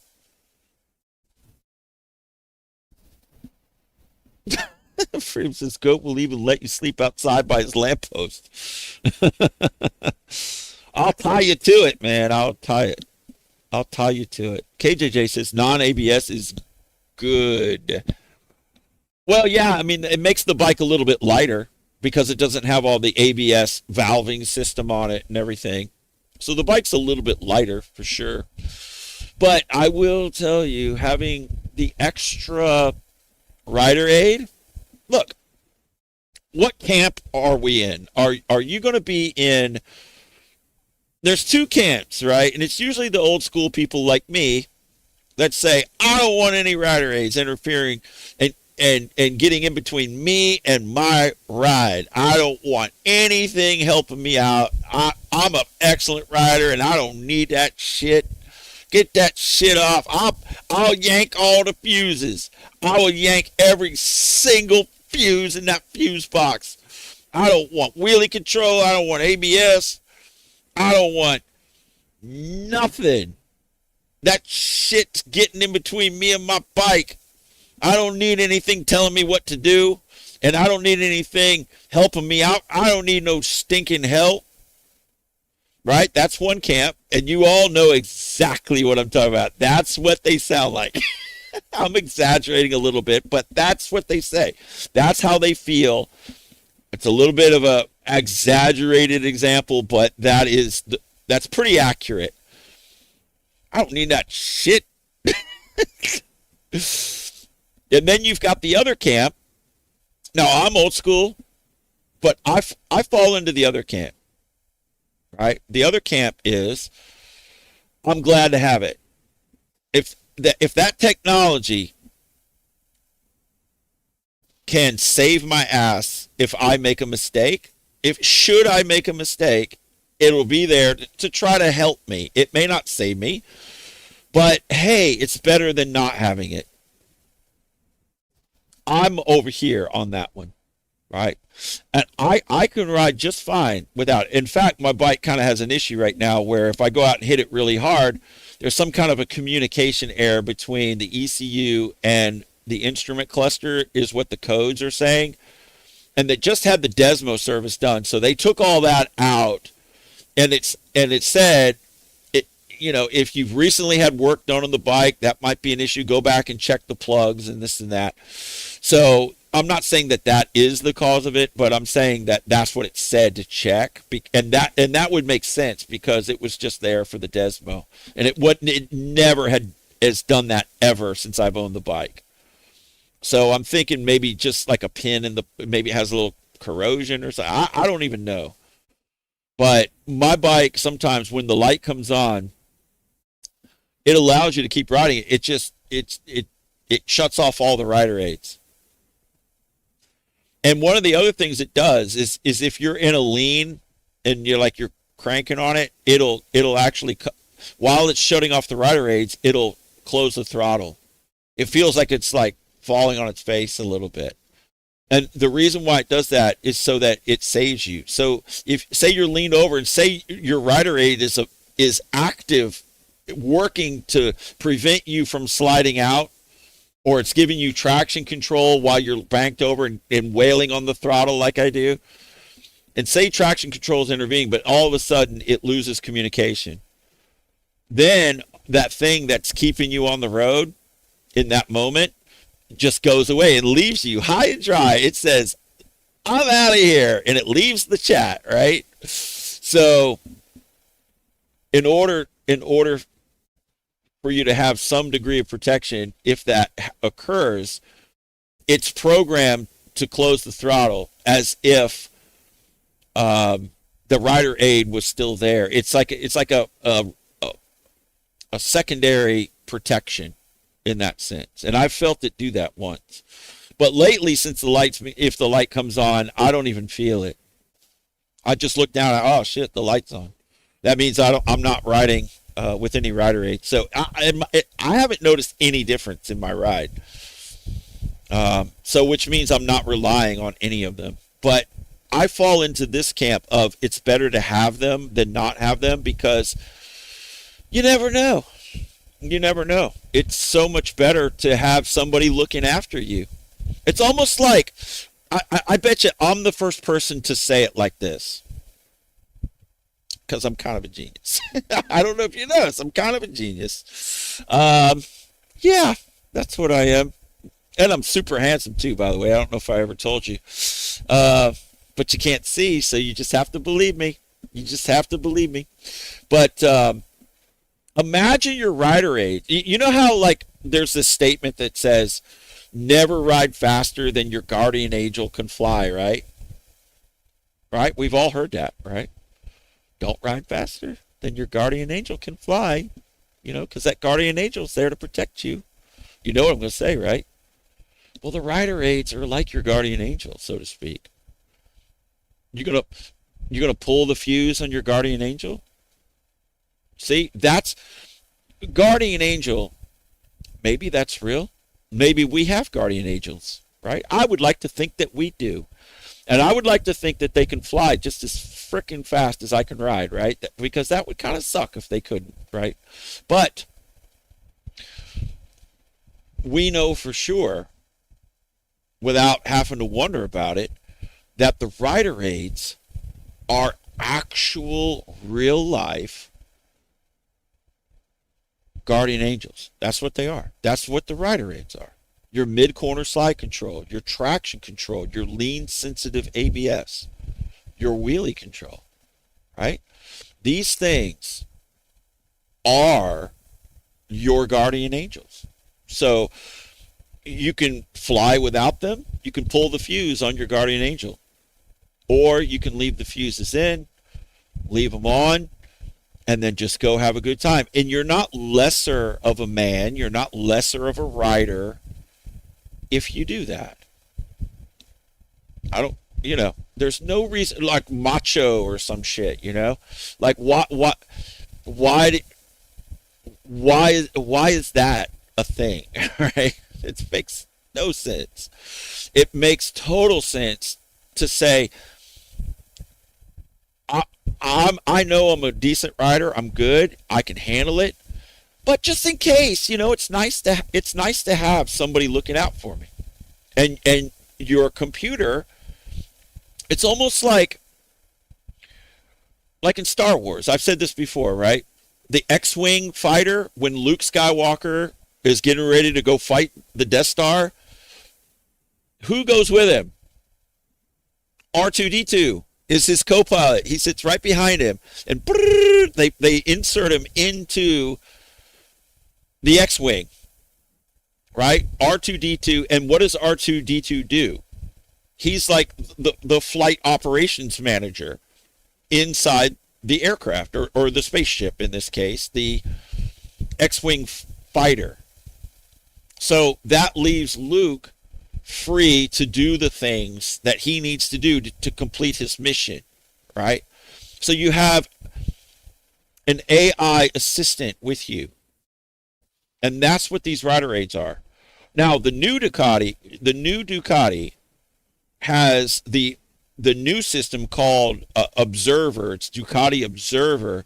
And it actually is a real AI, like an R2-D2 unit that observes all of the different parameters of the bike, and then it makes calculations on how to adjust the bike and all of the functions, from throttle to traction control to all of the different aspects depending upon what the lean angle is and how hard you're accelerating and all of that stuff. So you have a real life R2 unit basically on your bike with the 25 and up on that one. My bike does not have that, but it does have a really good electronics package suite that is very similar to that, but they stepped it up and made it much smarter. So you basically have an AI assistant monitoring the vehicle systems and parameters as you're riding it. And when we're considering our lives are on the line on these bikes, it just makes no sense to not want that. Forget being macho, forget like being like, I don't need that shit, you know, just like I'm a real man. Real men don't need the frickin' rider aids, you know. I mean, feel free, you know, if that makes you feel better or whatever to do it, and maybe you'll ride and you'll be fine, I'm sure. But all I'm saying is, for me, I would rather just have it there just in case, you know, because we are human and we can make a mistake, right? Everybody makes mistakes. You just, I don't know. You just might make a mistake. I don't make any mistakes. I don't. I'm just talking about all of you normal people out there.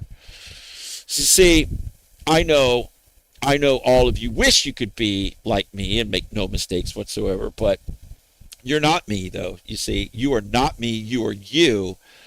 And this advice is for all of you. But even though I don't make any mistakes ever at all, I'm still going to want the added protection of these systems, okay? So take it from me, somebody who is absolutely perfect, who makes no mistakes whatsoever, and I'm still choosing to use it. Just like wearing gear, right? I don't make any mistakes at all. I am absolutely flawless. I am perfect. Nothing ever goes wrong. I never, have to make any corrections on anything I do or anything like that. Flawless perfection. However, I know you want to be like that, but you can't, okay? So just don't even think about it. Just be okay. It's okay. It's okay to be regular, like all of you, okay? I still wear my gear. I still wear my gear, even though I'm absolutely flawless and perfect. And I never make a mistake. And nope. Oh, boy. Rick Barry, go to the Isle of Man. I will go, man. Just give me the ticket. Give me the ticket and give me the transportation of getting my bike over there and everything. Or you can just provide me with a machine or whatever. So when are we going? Just go to the Isle of Man, man. Yeah, just call him up and say, I'm on my way. Who are you? I'm the motherfucking goat. And they'd be like, oh, the goat from the United States, Texas? You are the Texas badass goat? And I'd be like, that's right. And they'd be like, oh my God, are you serious? You want to come join us on the Isle of Man? And I'd be like, well, I was considering it. Oh, yes, sir, Mr. Goat. Well, we have plenty of accommodations. We will make your trip very nice. When were you thinking about coming? Well, I was kind of, no, you must come, Goat. You absolutely must come, Mr. Goat. Excuse me, Mr. Goat. And the prestige you would bring to this very traditional race, this very exclusive race, you are just what this race needs to bring it to the next level. Absolutely. The prestige and the honor would be unmatched, Mr. Goat. When can we expect your arrival? I'd be like, do you have hamburgers? Are you going to have hamburgers? Do you have hamburgers on that island? And they'd be like, we have shepherd's pie. And I'd be like, is that a hamburger? And they'd say, no, but don't worry, Mr. Goat. We will be sure to accommodate you. we understand that you need a hamburger. I'd be like, well, I was thinking, I was thinking about not going, but since you're gonna supply hamburgers, you're driving a hard bargain. You are. So okay, count me in. Oh boy. Linnell says, easy there, Sir Goat. Uh, oh, main girl said, haha, we are not regular. You're not regular people. Okay, all right. You want to be special? You are all special. You are so special. You want to know how special you are? Here, I will show you. Hang on one sec. The only way I can describe how special you all are is by showing you how special. I will show you. Um, Hang on. I'm going to show you. It's coming right now. Here it comes. That's how special you are. This this right here is how special you are. You are short bus special. Short bus. See, you don't see the long bus is not great. It's got too many people on it. See, the short bus is like your own private transportation. It's for super special people. And look, and I know that this bus looks very small, like we wouldn't all be able to fit, but you would be surprised how many people can fit on this. I think we could fit the entire chat. And if not that one, maybe this one. You know, we might get this one. So, or maybe this. That's pretty short. See, the shorter it is, the better the more special. See, the long bus is not special, right? Because that's what everybody rides on. But the short bus is more special. And the shorter the short bus is, the more special it is. It's a direct one-to-one correlation. So the longer the bus, the less special it is. The shorter the bus, the more special. And if you're good, if you are well behaved, I might even let you lick the windows. I might even let you lick the windows. Now, some of you would have to double up on a window because there's not that many windows. So some of you would be licking the same windows. I'm sorry to say. But it'll be fun, though. It'll be fun. It'll be a shared experience that you will never forget. You will never forget sharing a window with one of your chat mates, right? There's really nothing like it. There might even be some flavors that we could put onto the window to make it even more special. Oh, boy. KJJ says, get the duck in there from the back, through the back door. Yes. Yes. There would be room for, there would be room. There would be room for it. Oh, boy. So, did Bezzy leave? She said, sweet dreams, Freedom. Oh, Freedom left. Okay. Yeah, I got you. Freedom has to leave early. His mom doesn't let him stay up too late. His mom doesn't let him stay up too late. Yeah, main girl, it'd be a wonderful shared experience. Uh, I mean, there's not many people that can say that they shared a window. It's like when you think of sharing a window, you don't really think of like licking it together, but that's what we're talking about here. We're talking about licking a window together with somebody. Perfectly normal. It's perfectly normal to do that, and don't feel like nervous about it or like self-conscious or anything. I mean, the windows will be tinted, so people on the outside won't even see you licking the windows. So you can do it, all together in private, inside. Nobody will know. No one will know. It'll be fun. You'll have a good time. What else is no drooling allowed? Yeah, I mean, when you first start, when you're a beginner window licker, you will experience some mild drooling probably. Like bleh, it'll be like running down the window and stuff. And that creates a bit of a problem. It creates a bit of a mess. But we're going to bring some like towels and stuff. We'll just put towels down there to kind of pick it up. But as you gain experience and become one with the window, so to speak, the drooling, it tapers off. You won't be drooling as much. Once you figure it out, once you get the hang of it, you'll be able to control the amount of drool. It's enough. You'll have just enough to wet the window. It'll squeak. Like it'll squeak. And that's when it has that perfect squeak sound. That's how you know you've got just the right amount of moisture and not too much drool.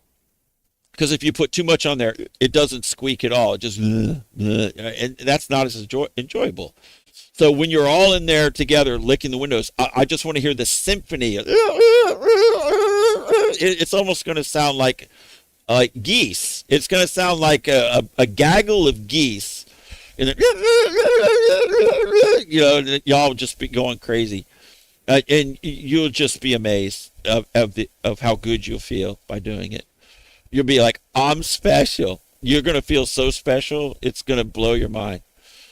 In fact, once it gets started, it's going to be hard to make you leave.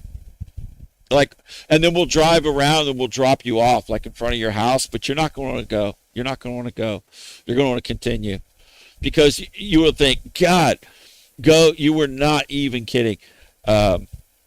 At first, I was drooling all over the place, but you showed me, the proper technique and told me how to get it just right. And now it's just right. And I got to tell you, it's so pleasurable to do this. It's hard to stop even. It's so hard to stop. And I'm like, I know, but don't worry. Next time, there's going to be a next time. You don't want to overdo it. You don't want to overdo it. Dean, $10 super chat says, go. I got over 12,000 miles on my Michelin Power 6. That's amazing, Dean.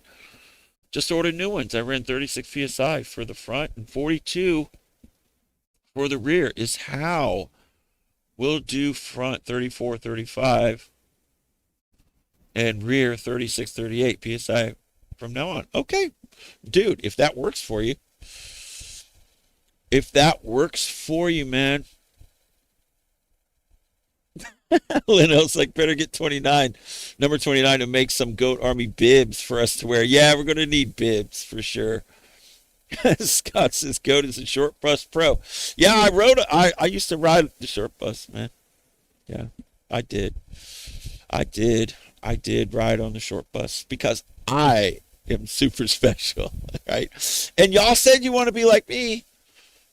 I said I'm perfect, I'm special and super handsome, but y'all are just regular people. But y'all didn't want that. Y'all weren't okay with that. So, you said you want to be like me, so you're going to be on the damn short bus now. That's where you belong, because how special you are. Do you feel better? I hope you do. Be careful what you wish for, folks, because you just might get it. You just might get it. And then what? You just might regret it. You don't know. But you would definitely not regret becoming a professional window licker. Yeah. Not even about, how much you get paid for it or anything like that, like other things. You would actually pay to do this. It'd be like a job that you go to, but you pay them for allowing you to do it. It's like that. It's really that good. But be careful what you wish for, because just like like a bad drug habit or something. It's once you start, it's going to be hard to stop. So, you might want to really think about this before you stick your tongue to that window. Before your tongue makes actual contact on that window, you really, really need to make sure that this is what you want. Because once you do, there's no going back. You will be changed forever. I'm not even kidding. I would never joke about something like this. This is serious. But you think riding super bikes at like to their limits out there, like cranked over at whatever degree lean angle, dragging mirror, you think that's freaking serious? That ain't nothing compared to this. Okay? So just be careful. You might even need to wear some gear too while you're doing it. So anyway, I think I wrung that one out to the limit, didn't I? And we just hit 2 hours. You know what that means? I have to check the weather, and if there's no rain tomorrow, I'm gonna go down to the garage and clean the whatever dirt's on my bike off of it. And then I'm going to bed. I was gonna make a video out of the ones I showed you. Oh, folks. It is 12:17. I gotta get going. I know y'all need to get going too. Y'all need to get your rest. So hopefully this is the last thing you do for the night. You shouldn't be doing anything else after this besides going to bed. So anyway, I love you all. You are all truly special. Not as special as I am, but you are pretty damn special. I'm just super duper special, but y'all are definitely special at a high level, okay? And I love you all. Yes, time for bed, Busy. Absolutely. Be sure and brush your teeth before you go to bed. See y'all later. Peace.